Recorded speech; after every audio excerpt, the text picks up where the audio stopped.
They didn't walk away by chance. They didn't drift from your life like leaves in the wind. No, this was something higher, something sacred. You thought it was a loss, a heartbreak, a tearing apart of something you once believed was meant to last forever. But listen closely. You were not abandoned. You were delivered, freed you from what you couldn't yet see, from the weight you were never meant to carry, from the silence behind their smiles, the emptiness behind their promises. And in that freedom, you were given back to yourself. Freedom often looks like loss at first. It begins with a silence so heavy it feels like abandonment. You check your phone, waiting for a message that never comes. You replay conversations in your head, searching for the exact moment things changed, when their warmth turned cold, when the connection began to fade. At first you call it confusion, then heartbreak, and eventually you call it loss. But what you don't yet realize is that it was never a loss. It was a release, not from something beautiful, but from something that was quietly breaking you. You see, pain doesn't always scream. Sometimes it whispers over years. It shows up in the way you second-guessed your worth, in the way you bent your truth to keep the peace, in the way you held on tighter, even as they slowly slipped away. And still, you thought that fighting for them was noble, that letting go would mean failure. But what if holding on was the real betrayal of yourself? There are people who are not meant to walk your whole journey with you. They come into your life like storms, sudden, thrilling, unforgettable. But storms don't stay. They pass. They move. And when they're gone, the air feels unfamiliar. That's what loss feels like at first, a quiet aftermath. But look closer. You'll see that it's not just the storm that's gone. It's the debris too. The confusion, the self-doubt, the constant ache of trying to be enough for someone who never saw your full light. It's strange how we mourn what hurt us, how we miss people who never truly held us. But it's because the heart remembers the good parts louder than the bad. It remembers the laughter, the closeness, the illusions of safety. It doesn't always see the cost of that comfort, the moments you shrank, the times you silenced your voice, the endless waiting to be chosen properly. So yes, it feels, of course it does. But that's only the surface. Underneath it, something sacred is happening, something holy. You're being pulled away from what was never meant to define you. It takes time to understand that divine intervention rarely announces itself. It doesn't knock at the door. It doesn't ask permission. It just moves. Sometimes by taking people out of your life, sometimes by placing distance where there once was closeness. And in the moment, it feels cruel, unfair. But freedom almost always does, because when you've lived inside of a cage for long enough, the open sky doesn't feel like a gift. It feels like a threat. So you sit in that space between what was and what will be, thinking you've lost something vital. But what if God was saving you from more damage? What if the tears you're crying today are the very waters that will cleanse your future? What if the silence isn't abandonment, but protection? What if their absence is not punishment, but preparation? Their presence was a lesson, not a lifelong sentence. We tend to romanticize permanence. We convince ourselves that every person who walks into our life is meant to stay, that every connection must last a lifetime. And when it doesn't, we question our worth. We call it failure. We grieve, not just the person, but the future we imagined with them. But the truth is, not every relationship is meant to endure. Some were written into your story for a chapter, not the whole book. Their purpose wasn't to walk with you forever. It was to show you something you needed to see. There are people who enter your life like mirrors. They reflect back to you your hidden wounds, your unresolved fears, your deepest longings. And at first it feels magnetic. You think it's love, fate, destiny. But often it's recognition. Something in them mirrors something in you. Maybe the part that needed healing. Maybe the part that still believed pain was proof of passion. And so you hold on tightly, not realizing that the bond isn't about love, it's about awakening. They came to teach you, to show you what you tolerate, what you deny, what you give away too freely. They held up a mirror to your boundaries, or lack thereof, to the way you confuse loyalty with self-betrayal, to the way you overextend, hoping it will make you worthy, and when they left, you called it heartbreak. But what really happened was revelation. They revealed truths you were not yet ready to face, and that is what makes it feel so heavy, because in losing them, you also lost illusions. You lost the version of yourself that believed you needed their approval to feel whole. Sometimes the lesson is simple but profound. Not everyone you care about will care for you the same way. Not everyone who shares your path was meant to stay until the end. And not everyone who leaves did so because of your flaws. Some people are just not equipped to love you in the way you deserve. They loved you with the only language they knew, and often that language was built on conditions, silence, or control. But that does not mean you were unworthy of a better kind of love. You weren't sentenced to carry their absence like a wound. You were handed a chance to choose again, to write a new chapter without repeating the old one. The pain wasn't the punishment, it was the lesson. And if you listen closely, you'll see what it was trying to teach you all along. That you are not incomplete without them. That your life isn't over because their part is. That letting go doesn't mean you failed. It means you learned. And that is the sacred truth we often overlook. They weren't your destination. They were a detour, a turning point, a whisper from God saying, "There's more for you than this. Keep moving." You were outgrowing the cage they called love. It didn't happen all at once.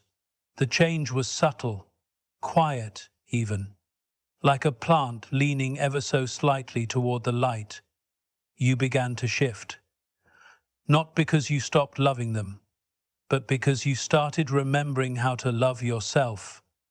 And that's when the walls you once called home began to feel smaller, tighter. You didn't have the words for it then, but your soul did. It was outgrowing the version of love that demanded your silence, had asked you to shrink in order to fit. You see, not all cages have bars. Some are made of expectations. Some are lined with guilt and polished with routine. You were taught to call it loyalty, to call it commitment, but deep down it was a quiet kind of suffocation. A love that only felt safe when you agreed, when you complied, when you played small. And for a while, you convinced yourself that this was the cost of being close to someone. That love meant endurance more than joy, sacrifice more than connection. But something inside you started waking up, not out of rebellion, but out of revelation. You realized that you were dimming your light just to keep the peace, laughing at jokes that hurt, apologizing for your emotions, editing your truth to avoid confrontation. That wasn't love. It was adaptation, survival. You kept telling yourself, if I just try harder, if I just become who they need, maybe then I'll be enough. But the more you tried, the more distant it all felt. because no amount of shrinking can satisfy someone who benefits from your smallness. You weren't becoming cold, you were becoming clear. You started noticing the patterns, the power dynamics, the invisible leash around your heart. And the moment you began to reclaim your voice, the conflict arrived. Because people who are used to your silence rarely celebrate your sound. They say, "You've changed," that you're difficult now, that you're walking away from something good. But what they called good was only good for them. It was never mutual. It was never equal. And deep down, a part of you always knew. Growth is a quiet rebellion. It doesn't announce itself with fireworks. It shows up in the way you start saying no, in the way you stop explaining yourself, in the way you no longer accept love that feels like a transaction. You began to see that you weren't ungrateful. You were just done settling. That you weren't bitter. You were just finally honest. And that realization wasn't the breaking point. It was the turning point. You didn't walk away because you stopped loving them. You walked away because you couldn't keep betraying yourself in the name of love.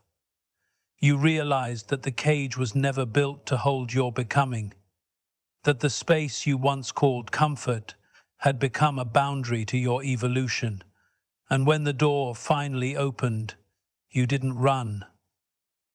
You rose. Peace is what God was protecting you for. There's a strange quiet that follows the chaos. After the storms of misunderstanding, the arguments wrapped in silence, the long nights of overthinking, suddenly there's stillness. And at first it feels unfamiliar, even uncomfortable. You're so used to the noise, the tension, the emotional weight, that calm feels suspicious. You start asking yourself, is this it? Is this really what life feels like without them? But that stillness, what you're tempted to call emptiness, is actually peace. And it didn't arrive by accident. It was carved out for you, protected for you, by something far greater than your understanding. You see, chaos can become a habit. You don't even notice it until it's gone. You begin to realize how much of your energy was spent trying to be understood by someone who wasn't listening. How often you watered a connection that was rooted in conditions, and how your inner world became a battlefield between staying loyal to someone else and staying loyal to yourself. That's not love. That's survival. And the moment God began to lift that weight, you mistook the peace for loneliness. But it wasn't loneliness. It was relief. Sometimes God removes people not to hurt you, but to hush the storm, to pull you out of the fire you didn't know was burning you. You thought their presence was a blessing. And maybe, at one time it was. But seasons change, and what once felt like shelter can become a source of unrest. What once felt like comfort can start to drain you.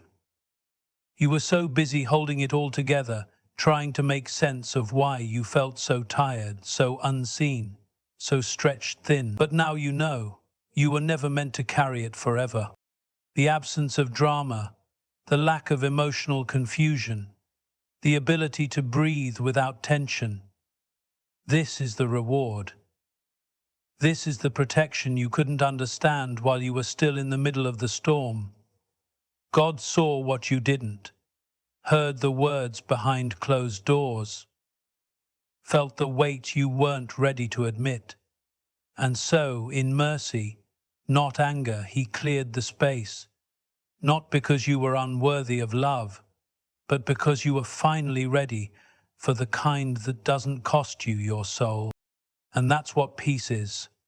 The restoration of your soul's rhythm, the chance to wake up without anxiety in your chest, to move through your day without walking on eggshells, to rest without performing. It's not loud, it doesn't beg for your attention, it just is. And the more you lean into it, the more you begin to see the difference between attachment and alignment, between noise and nurture, between those who fill space and those who carry presence.